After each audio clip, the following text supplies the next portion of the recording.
In this video, we'll be talking about one of the nicer enhancements to this version of the Mechanical Productivity Pack, and that is summary and component-based schedules. So who out there has had issues trying to fit a schedule on a sheet before? I know I have, basically on every project.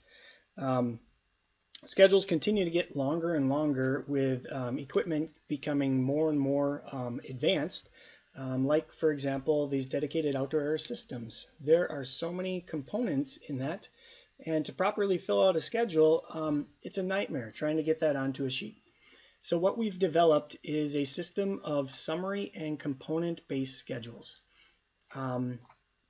This is the sample project here. This is sheet M601, and this is a 22 by 34 sheet. So I have set these schedules up to work on a 22 by 34 sheet. So that's going to make it so much easier for you guys down the road using larger title blocks. You can show more data. I mean, you'll have tons of room to play with.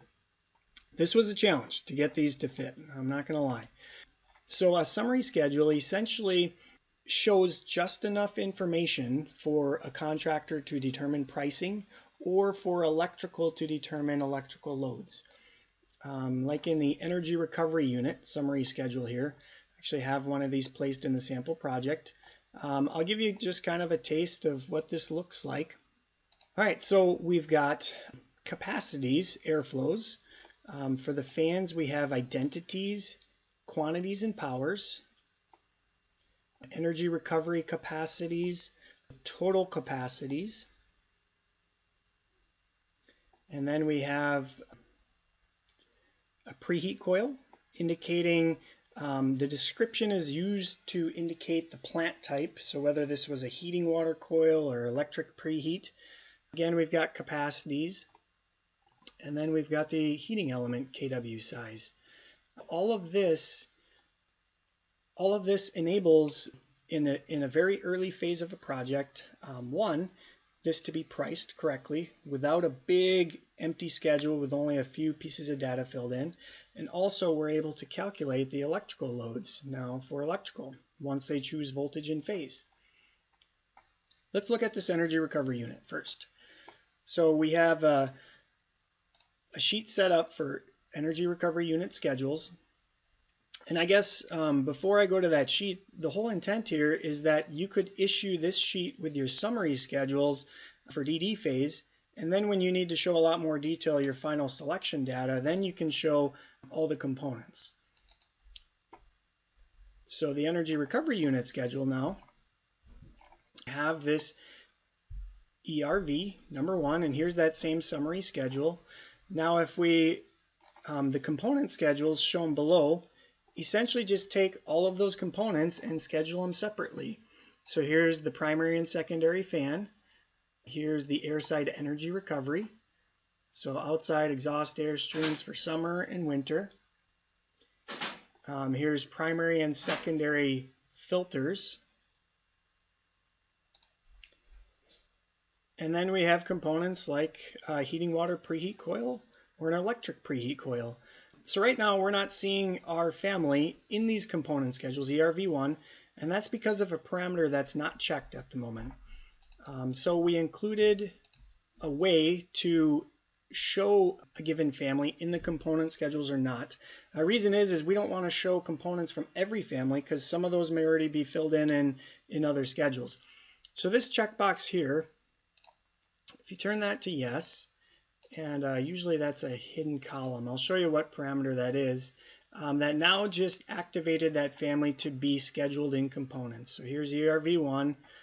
Here's all of our criteria.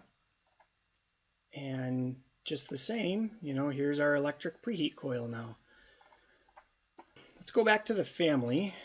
Maybe I'll edit the schedule and we'll highlight in model. So the parameter is in identity data. If you scroll down, it's this parameter schedule with components. So by default, families have this unchecked, but if you guys want to use these component schedules, they're filtering based upon this parameter, among other stuff. So you'd have to check that to show them. Now let's talk about something more complicated, like a dedicated outdoor air system. Well, in the browser here is all the options for component schedules. It ended up being quite a few based upon all the equipment that was reviewed.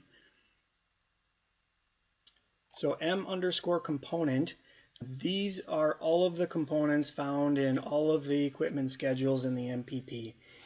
All of these, essentially are set up to indicate the main unit location right there.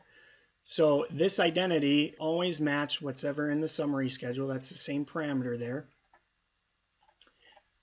And then also all of the titles in these schedules indicate that they're component schedules.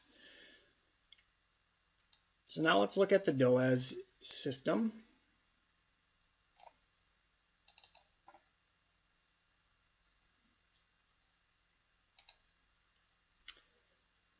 All right. So here's a DOAS unit. I just have the mechanical equipment configurator placed. Here's some of the summary information. So airflows, once again, fan identities and powers, capacities, cooling coil types. So yeah, this description becomes very important for pricing, whether this is a chilled water coil or a DX system or whatnot. This one is actually it's been set up as a water source heat pump DOAS system. Included hot gas reheat, and then we've got all of our coil capacities with electric preheat. So now what's kind of cool about this is I included an equipment component summary schedule. So these are the same parameters that we talk about in chapter 9 that essentially control the arms and descriptions like we see below here. And now as you change configurations around, your information will go to the correct component schedules that you may have. To make this a little clear, I'm gonna go to that energy recovery unit and turn that one off so we're not seeing that at the moment.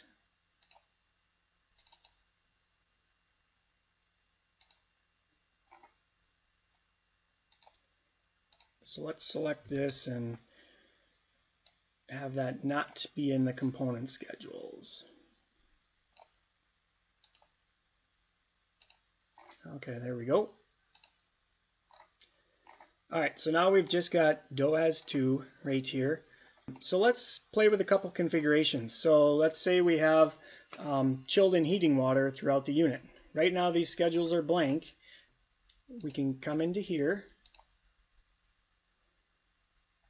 So, and I want to show you these parameters again. You guys have seen them a couple times, but essentially they come from those parameters in the construction group.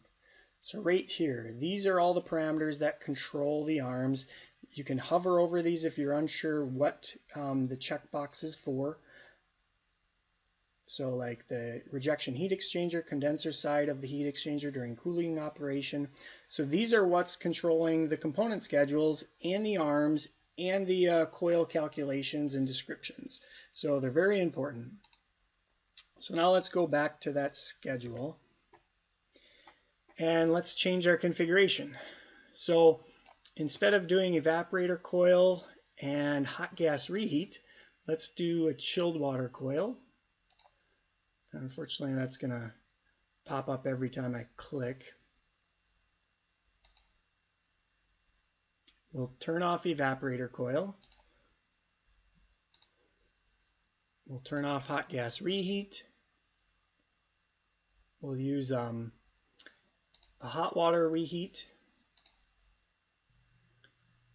We're going to turn on the heating water coil. And we'll turn off the condenser heating coil. We'll turn off electric heat. And then we just have to uncheck the two heat exchangers for water-to-water heat pump.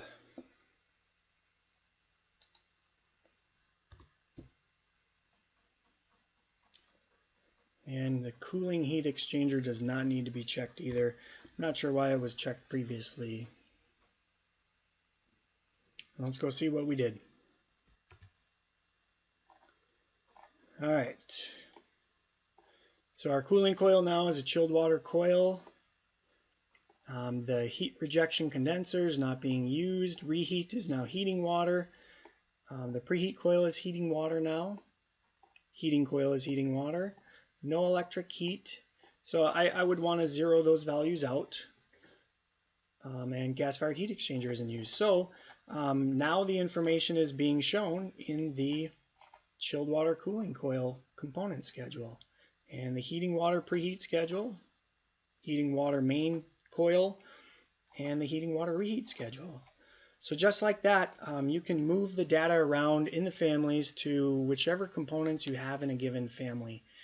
When you guys get this MPP, there should be a handful of types already set up in the DOAS family, different types of plants already established for you.